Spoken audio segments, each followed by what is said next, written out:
If you never really take the time to truly appreciate it, there's a lot of beauty in life that you can miss, even in a town like this one, maybe especially in a town like this one. Every one of these buildings tells a story. Some of them provide services or resources or housing. Some of them are aesthetically pleasing, and some of them just aren't what they used to be. This building in particular holds a very special place in my heart, not just because it's beautiful or because I do care about everybody that works inside, but because it gives me money, and I like that. On the other hand, this building over here is maybe equally beautiful, but it's where my accountant works and he takes my money, and I don't like that. But a building can be way more than any of those things. A building can symbolize a community's commitment to investing in the future that they have in their children. And we do have parks, we have schools, we have libraries, and all of those things are great, but I think it's always reasonable to ask, how can we do even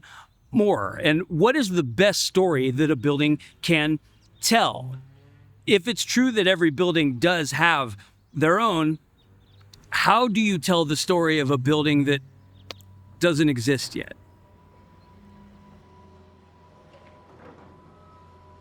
See what you can do. See it go through. Find out, why is this slime moving without me touching it? What is happening here? Our events are a great place. Our events are a great place to bring your kids if you don't like mess in your home. They can come make messes in our spaces. That's right. I am 38 years old. I know. I could do this For hours. all day. Yeah, same. I'm Taylor Parmley. I'm a board member of the Mid-Columbia Children's Museum and part of the founding task force. I'm Shannon Wakeman. I'm also a board member of the Children's Museum and the director of education and the events that we do. We are a nonprofit organization striving to bring a brick and mortar, hands-on, immersive STEAM children's museum to our area. This will really be focused on education, community. We want this to be really reflective of Tri-Cities. So when you think of what makes Tri-Cities Tri-Cities, we want you to be able to walk into the museum and to say, oh yes, this is ours. It'll be a visitor experience where you'll feel immersed in the community and the Tri-Cities, and it'll be unique to us, and all very child-centered and education-centered, and they'll be learning as they're doing.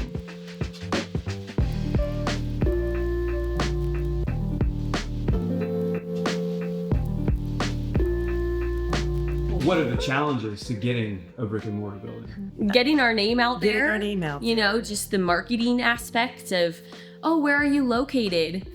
Well, yes. We're actually not located anywhere yet, but let me tell you about what we do. Shannon and the events team are popping up at Richland Parks. We're popping up at festivals. So I think that's kind of been one of the struggles of maybe that miscommunication or misunderstanding. At this point, we don't have a local, we don't have a physical space, but we operate out of a storage unit. That's right. It's all volunteers. We do what we can do with that limitation of not having a building.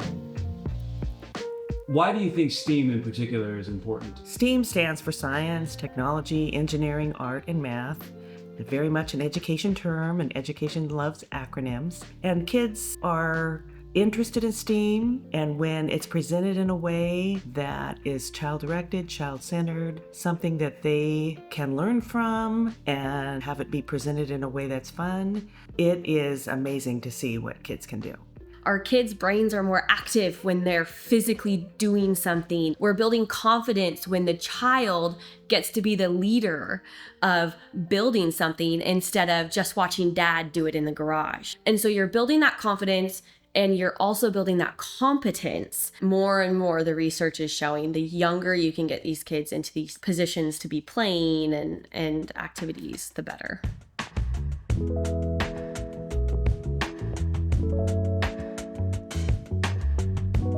We were awarded $1 million from the state of Washington capital budget this spring, which is very exciting. And that goes towards our next phase of schematic planning. So we're trying to do this well and very responsibly and very sustainably. So that money that we received from Washington State is for this next phase of planning. $1 million sounds like a lot, but I'm guessing that gets eaten up pretty quickly. It does sound like a lot. It does sound like a lot. It will be eaten up pretty quickly. You know, the $1 million is fantastic, but it is also a big sign, a big stamp of validity from the state saying this is an organization that is doing it right, and we are willing to invest in Eastern Washington specifically through this organization. Yes, we're real thankful for that. Yes, we're very proud of that, very thankful for it, but we still have a lot of work to do. It'll get done. Yes. We need people to get on board with the mission. You can go to our website, read about us and read about our history, and see our vision and mission statements that are on there. We also need volunteers. So there's also on that website, there's a place to sign up to volunteer. You can volunteer. Coming up next Saturday, our big fundraiser of the year. It's called the Monster Mash, and Taylor and I are wearing our shirts from last year. Monster Mash, 5K, Creature Crawl, Monster, I don't know. Monster Mash 5K. Monster Mash 5K, Creature Crawl 1K. There you go. What's a creature crawl? That is the kids one. The 5K is, anybody can sign up for that. I think you have to be age 5, I think, right? I don't know. Anybody cut this out. Anyway. Accessibility is something we are very passionate about. We believe STEAM education should be open to everyone, no matter what language you speak or what abilities, disabilities you have. That's just something that we is at the core of our mission, is accessibility, and we will carry that through until we have a brick and mortar. That is something that's not going away. Exactly. That's been from the get-go, one of the very first meetings. We talked about being inclusive and accessible for all who want to be able to come to the museum.